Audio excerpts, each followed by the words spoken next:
GS exam as में आपका बहुत बहुत स्वागत है।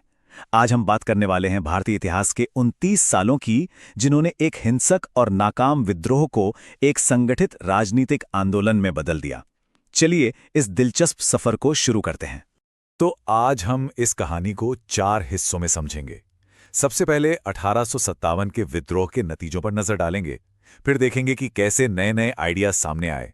उसके बाद अंग्रेजों की वो मशहूर सेफ्टी वॉल्व थियरी क्या थी उसे समझेंगे, और आखिर में जानेंगे कि भारतीय राष्ट्रीय कांग्रेस का जन्म कैसे हुआ। तो चलिए कहानी की शुरुआत करते हैं 1857 की क्रांति के बाद के समय से। देखिए, ये एक ऐसा मोड़ था जहां सिर्फ भारतीयों ने ही नहीं बल्कि अंग्रेजों ने भी भविष्य के लिए बहुत बड़े सबक सीखे थे। 1857 की क्रांति ये सिर्फ एक लड़ाई नहीं थी, ये एक बहुत बड़ा सबक थी दोनों के लिए।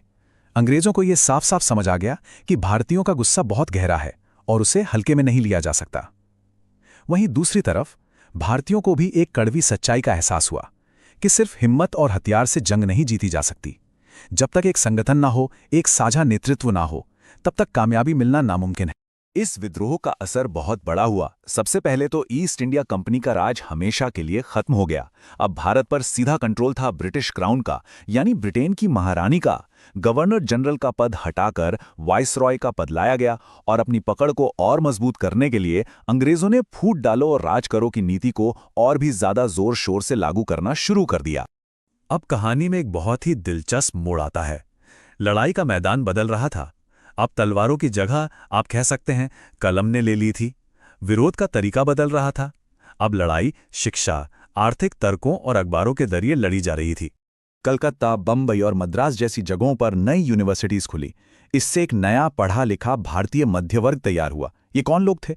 ये थे वकील, प्रोफेसर, पत्रकार। ये वो लोग थे जो अब अंग्रेजों से उन्हीं की भाषा में, उन्हीं के बनाए कानूनों और अधिकारों का हवाला देकर लड़ने के लिए तैयार थे।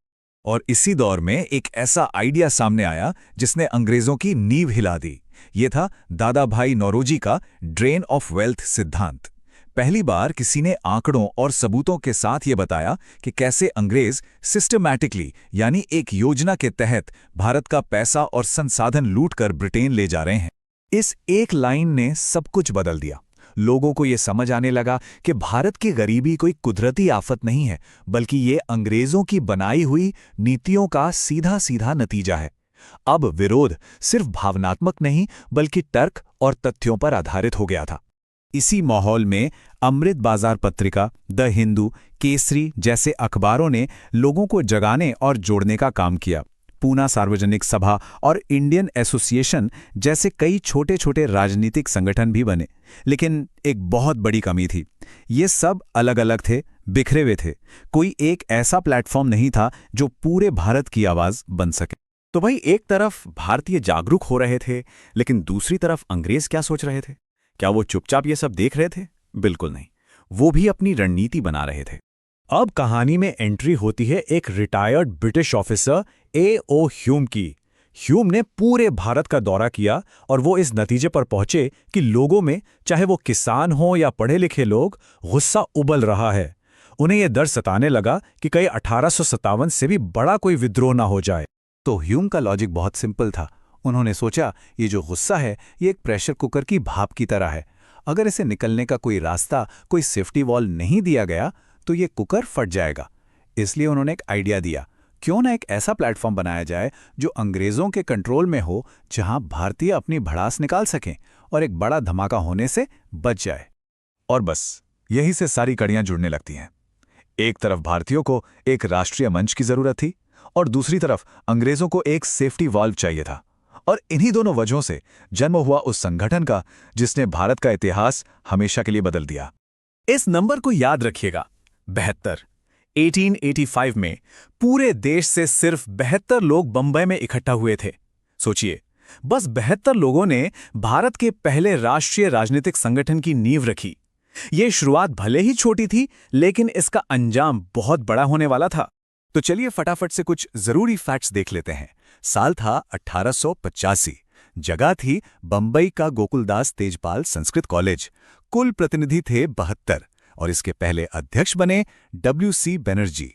अब एक बात समझनी होगी कि शुरुआत में कांग्रेस का रवैया बहुत नरम था। उनका मकसद अंग्रेजी हुकूमत को उखाड़ फेंकना नहीं, बल्कि उसी के तहत संवैधानिक सुधारों की मांग करना था। उनका सबसे बड़ा और पहला लक्ष्य था किसी भी तरह से भारतीयों को जाति और धर्म से ऊपर उठाकर एक राष्ट्र के तौर पर एकजुट करना। कांग्रेस की सबसे बड़ी देन ये थी कि उसने आने वाली पीढ़ी के नेताओं के लिए एक ट्रेनिंग ग्राउंड तैयार किया। गांधी जी, नेहरू, पटेल, इन सभी नेताओं को यहीं से राजनैतिक प्रशिक्षण मिला। इसने बिखरे हुए राष्ट्रवाद को एक संगठित और संवैधानिक ढांचा दिया। तो देखिए, पूरी कहानी का सार बस यही है। 1857 के विद्रोह ने यह सिखाया कि बिना संगठन के कोई भी लड़ाई जीती नहीं जा सकती। और ठीक 28 साल बाद 1885 में भारतीय राष्ट्रीय कांग्रेस ने उसी संघर्ष को एक संगठन दिया, एक विचारधारा दी और एक अखिल भारतीय पहचान दी।